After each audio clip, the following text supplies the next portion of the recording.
9 பேரு. 9 ஃபிரெண்ட்ஸ். அத்தன பேருக்கும் கோர்ட் வந்து நீங்க சாகுற வரைக்கும் ஜெயில்ல இருங்க அப்படின்னு சொல்லிட்டு ஒரு மிகப்பெரிய தண்டனைய அவங்க தப்பு செஞ்சு 6 வருஷம் கழிச்சு குடுத்திருக்குது. பொள்ளாச்சி கேஸ் அப்படின்னு ஒரு வார்த்தைய கேள்விப்பட்டீங்கனாலே இந்தியா ஃபுல்லா தெரியும். 6 வருஷத்துக்கு முன்னாடி பொள்ளாச்சியில என்ன நடந்துச்சு? 6 இயர்ஸ் கழிச்சு இவ்வளவு ஒரு ஸ்ட்ராங்கான ஜட்ஜ்மென்ட்ட இப்போ ஏன் கோர்ட் குடுத்திருக்காங்க? 9 பேர் ஓகேவா? 9 பேருமே ஃபிரெண்ட்ஸ்.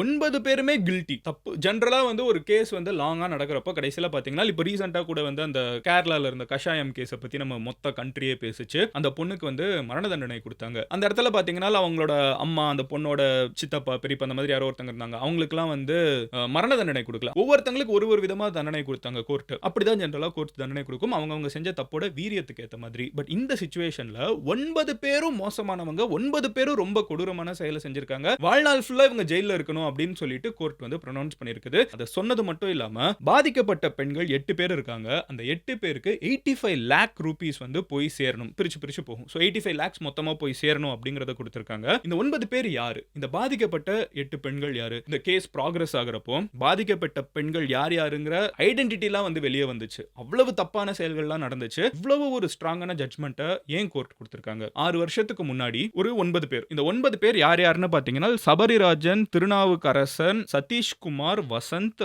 மணிவண்ணன், பாபு, பாஸ், அருளானந்தம், அருண்குமார். இந்த 9 பேரும் வந்து கோயம்புத்தூர் சைடு இருக்கக்கூடிய ஆட்கள். இந்த பொள்ளாச்சி அந்த ஏரியால இருக்கக்கூடிய ஆட்கள். இவங்க 9 பேரும் பாத்தீங்கன்னா வந்து அரசியல் கட்சிகள் எல்லாம் கூட முக்கியமான இடங்கள்ல இருக்கக்கூடிய ஆட்களாகவும் இருந்திருக்காங்க. இவங்க எல்லாரும் என்ன பண்றாங்கன்னு பாத்தீங்கன்னா இவங்களோட வேலையே என்னன்னு பாத்தீங்கன்னா பொண்ணுங்களை ஏமாத்தி அவங்க கிட்ட இருக்கிற காசை பறிச்சு அவங்கள வந்து பிளாக்மெயில் பண்ணி அவங்களோட சுயலாபத்துக்கு என்னனாலும் பண்ணிக்கிறது. பேட்டர்னா சொல்லணும்னா இது ஒரு வருஷம் 2 வருஷம் நடந்தது கிடையாது. early 2014ல இருந்து 2019 இந்த பிரச்சனை வர்ற வரைக்குமே வந்து இவங்க ஒரு பேட்டர்ன் ஃபாலோ பண்ணிட்டு இருக்காங்க. அது என்னன்னு பாத்தீங்கன்னா இதுல நிறைய பணக்கார பசங்க இருக்காங்க. இவங்களுக்குலாம் தனியா ஃபார்ம் ஹவுஸ்லாம் இருக்குது.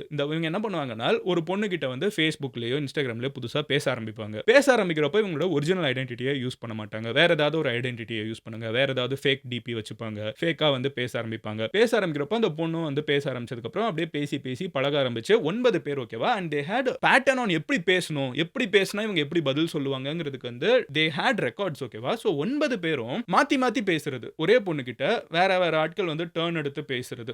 இது வாட்ஸ்அப்ல, இன்ஸ்டாகிராம்ல, Facebookலலாம் பேசிட்டு அதுக்கப்புறம் அவங்களுமே வந்து கொஞ்சம் பழக ஆரம்பிச்சதுக்கு அப்புறம் ஃப்ளர்ட் பண்றாங்க. அந்த மாதிரி ஏதாவது நடக்கிறப்போ இவங்க மீட் பண்ணலாம் அப்படின்னு சொல்லி கூப்பிடுறது. அப்போ இவங்களோட ஒரிஜினல் ஐடென்டிட்டி என்ன, இல்ல நான் இப்படி பேசியிருக்கேன் அந்த மாதிரிலாம் சொல்லிட்டு அப்புறம் நேர்ல மீட் பண்ண கூப்பிடுறது. நேர்ல மீட் பண்ண கூப்பிடுறப்போ அப்பவே வந்து தே ஆர் க்ளோஸ் ஓகேவா. அந்த நேரத்துல அவங்க ஒண்ணா இருப்பாங்கல்ல. அதுக்குன்னு ஃபார்ம் ஹவுஸ்லாம் வச்சிருக்காங்க. சவுண்ட் ப்ரூஃப்லாம் பண்ணி வச்சிருக்காங்க. இந்த இடத்துல வந்து இவங்க ஒண்ணா இருக்கிற நேரத்துல அத வந்து மீதி இருக்கிற பசங்க 9 பேரு யாராவது ஒருத்தன் வந்து பேசி ஃபைனலி அந்த பொண்ணை மீட் பண்றான்னு வச்சுக்கோங்களேன். மீதி இருக்கிற 8 பேர் வந்து ஒளிஞ்சிட்டு இருக்கிறது. அந்த பொண்ணோட இந்த ஒரு பையன் இருக்கிற நேரத்துல வந்து அந்த வீடியோ ரெக்கார்ட் எடுத்துக்கிறது. எடுத்ததுக்கு அப்புறம் 8 பேரும் மாத்தி அந்த பொண்ணை வந்து என்ன பண்ண முடியுமோ எல்லா கேவலமான விஷயத்தையும் பண்ணிட்டு அந்த பொண்ணுங்க கிட்ட இருக்கக்கூடிய தங்கம், அந்த பொண்ணுங்க கிட்ட இருக்கிற காசு இதெல்லாத்தையும் எடுத்துடுறது. இப்போ இவங்க வெளிய போய் சொன்னாங்கன்னா உன் வீடியோ என்கிட்ட இருக்குது, நீ பேசினதெல்லாம் என்கிட்ட இருக்குது, இதை வச்சு நான் வந்து உன்னை வந்து வெளியில சொல்லி உன்னை அசிங்கப்படுத்துவேன். இந்த மாதிரி பிளாக்மெயில் பண்றது. இதை கண்டினியூஸா இவங்க பேட்டர்னா பண்ணிக்கிட்டே இருந்திருக்காங்க. அண்ட் மெஜாரிட்டி ஆஃப் த பெண்கள் அதுல சில திருமணமானவங்க இருக்காங்க, சில பேர் வந்து காலேஜ் போறவங்க இருக்காங்க. ஆல்